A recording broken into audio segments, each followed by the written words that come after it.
नमस्ते, सदा वत्सले मातृभूमि। जय हिंद दोस्तों, दिन भर क्या रहा स्पेस, डिफेंस और इंटरनेशनल गलियारे से इस वीडियो में हम एक एक करके जानेंगे। सबसे पहले डिफेंस अपडेट की बात करते हैं तो लद्दाख को लेकर आ रही है। चीन के बॉर्डर के पास लद्दाख में शिनकुला के नीचे सुरंग बनाने के बॉर्डर ऑर्गेनाइजेशन के प्रपोजल को डिफेंस मिनिस्टर राजनाथ सिंह ने अनुमति देने का फैसला किया है। इस प्रोजेक्ट से जुड़े अधिकारियों ने कहा कि कोरोना वायरस की वजह से ये ऑर्डर जारी नहीं किया जा सका। अब जो खबर आई है उसके अनुसार डिफेंस मिनिस्ट्री ने बीआरओ से 5051 मीटर की ऊंचाई पर मौजूद शिनकुला पास के नीचे 4.25 किलोमीटर की एक सुरंग बनाने को कहा है।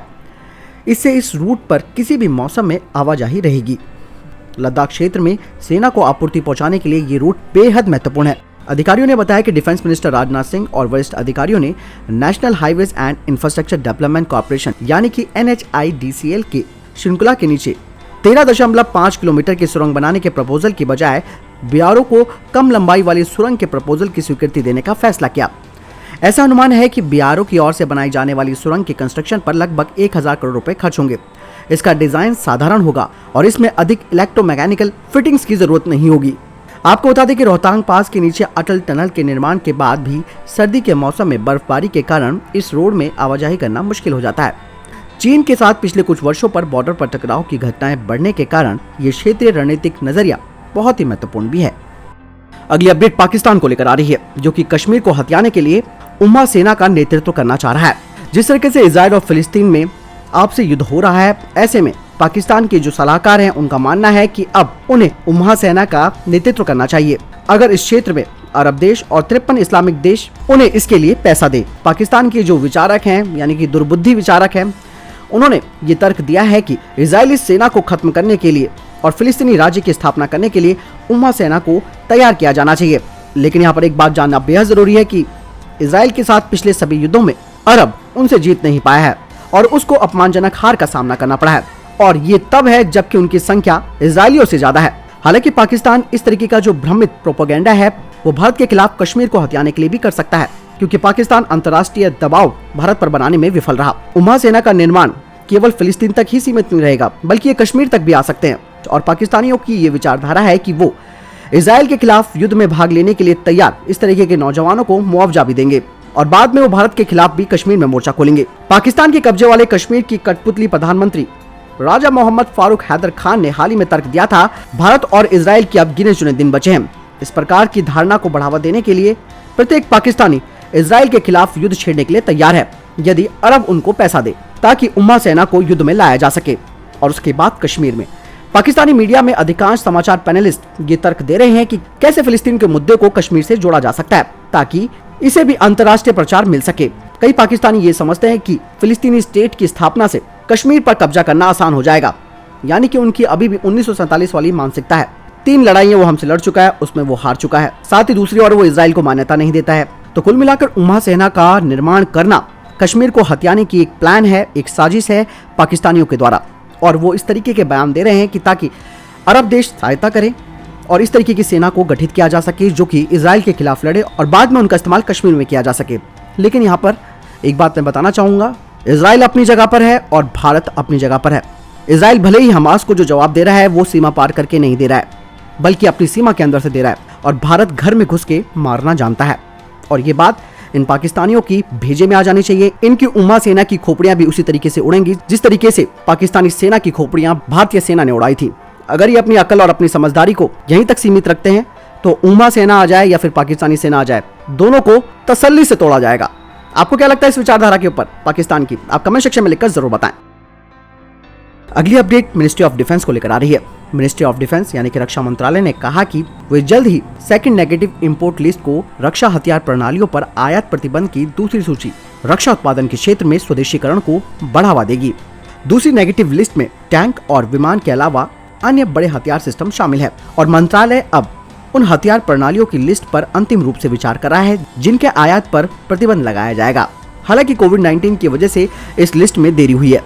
अब ये लिस्ट महीने के अंत या फिर अगले महीने की शुरुआत में आ सकती है। आपको बता दें कि मंत्रालय ने 101 सैन्य वस्तुओं को सूचीबद्ध किया था जिन्हें विदेशों से नहीं खरीदा जाएगा। अनुमान ये है कि इस कदम के बाद अगले 6 से 7 सालों के भीतर घरेलू उद्योग पर लगभग 4 लाख करोड़ रुपए के अनुबंध किए जाएंगे और यह आत्मनिर्भर भारत पहल की तरफ एक बहुत बड़ा कदम होगा। रक्षा अधिग्रहण प्रक्रिया यानी कि DAP 2020 के मसौदे में एक नकारात्मक सूची तैयार करने का प्रस्ताव किया गया था। नकारात्मक लिस्ट में यानी कि इस नेगेटिव लिस्ट में स्नाइपर राइफल्स, कम दूरी की सतह से हवा में मार करने वाली मिसाइलें, अल्ट्रा हाविजर और अन्य चीजें शामिल थी। यानी कि जल्द ही दूसरी नेगेटिव लिस्ट आने वाली है जो कि स्वदेशीकरण को बढ़ावा देगी।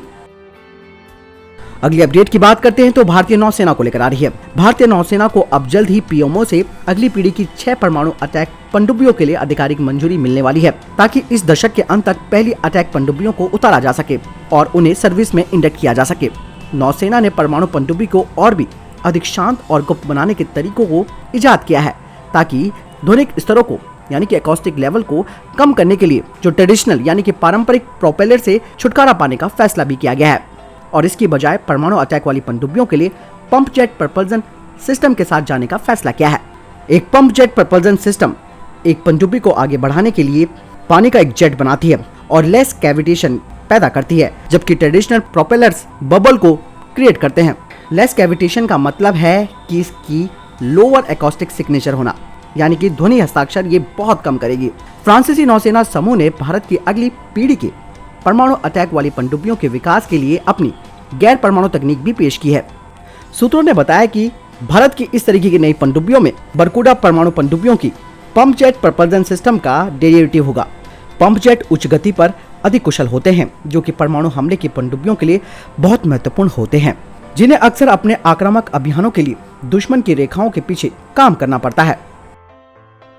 अगली अपडेट भी भारतीय नौसेना को लेकर आ रही है। भारतीय नौसेना के पहले डिस्ट्रॉयर पोत INS राजपूत को 41 साल की सेवा के बाद नौसेना विदाई देने जा रही है। काशिन श्रेणी के इस पोत का निर्माण पूर्ववर्ती सोवियत संघ ने किया था। इसे 4 मई 1980 को नौसेना में शामिल किया गया था।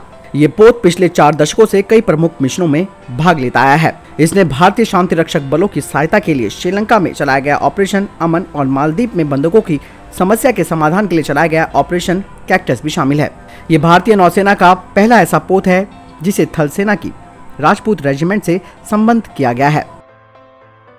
अगली अपडेट चाइना को लेकर आ रही है। चीन की सेना ने शिनजियांग सैन्य जिले में जमीनी यूनिट्स को बढ़ावा देने की अपनी कोशिशों को तेज कर दिया है, जो कि पश्चिमी थिएटर कमान का एक हिस्सा है। हालांकि इस सैन्य जिले को सीमा पार से घुसपैठ का कोई सीधा खतरा नहीं है। दरअसल उसकी अफगानिस्तान, पाकिस्तान, किर्गिस्तान, कजाकिस्तान और तजाकिस्तान के साथ सीमाएं सुरक्षित हैं। हालांकि 2021 में शिनजियांग प्रांत में स्थित सेना की यूनिटों के आधुनिकीकरण के लिए नई युद्ध प्रणालियों को बेहतर किया जा रहा है। हाल ही के दिनों में चीन ने यहां पर नए PHL-03 multiple rocket launchers, PCL-161 automatic howitzer और PCL-181 ऑटोमेटिक हाविजर की आपूर्ति इस जिले में की है। आपको बता दें कि PLA इस क्षेत्र में नई प्रणालियों को तेजी से बढ़ा रही है ताकि वो अपनी क्षमता को मजबूत कर सके। लेकिन हकीकत यह है कि शिनजियांग क्षेत्र में अब चीन को तालिबान का खतरा मंडराने लगा है। अब उसको लग रहा है कि अब आतंकी हमले शिनजियांग प्रांत पर तालिबान की ओर से हो सकते हैं, इसीलिए वो वहां पर जो उसकी सेना है उसका आधुनिकीकरण कर रहा है। अभी तक उसका ध्यान ज्यादातर वियतनाम पर लगा हुआ है। अगली अपडेट की बात करते हैं तो वो स्काई रूट को लेकर आ रही है। स्काई रूट एरोस्पेस ने $11 मिलियन जुटाए हैं ताकि वो 2022 तक विक्रम 1 को लॉन्च कर सके। भारतीय अंतरिक्ष स्टार्टअप स्काई रूट एरोस्पेस ने अपनी series A round of funding में $11 मिलियन जुटा लिए हैं और ये 2018 में उनके द्वारा जुटाए गए 1.5 यानी कि $1.5 मिलियन का लगभग 10 गुना है। स्काई रूट एरोस्पेस के CEO ने बताया कि हम अगले कुछ हफ्तों में अपनी आक्रामक विकास योजना को वित्त पोषित करने के लिए करीबन $40 मिलियन जुटाने का इरादा रखते हैं। हालांकि कोविड-19 सिचुएशन में उन्होंने रॉकेट के डिजाइन में और अधिक अध्ययन किया और इसके परिणाम स्वरूप महत्वपूर्ण लागत और समय में बचत भी हुई है। दोस्तों, यहाँ पे स्काई रूट को भी भारत सरकार के द्वारा अच्छा खासा फंड दिए जाने की जरूरत है ताकि वो इस तरीके के मिशंस को आगे बढ़ा सके। और ऐसा नहीं है कि भारत सरकार ने मदद नहीं की, भारत सरकार लगातार स्टार्टअप को बढ़ावा दे रही है।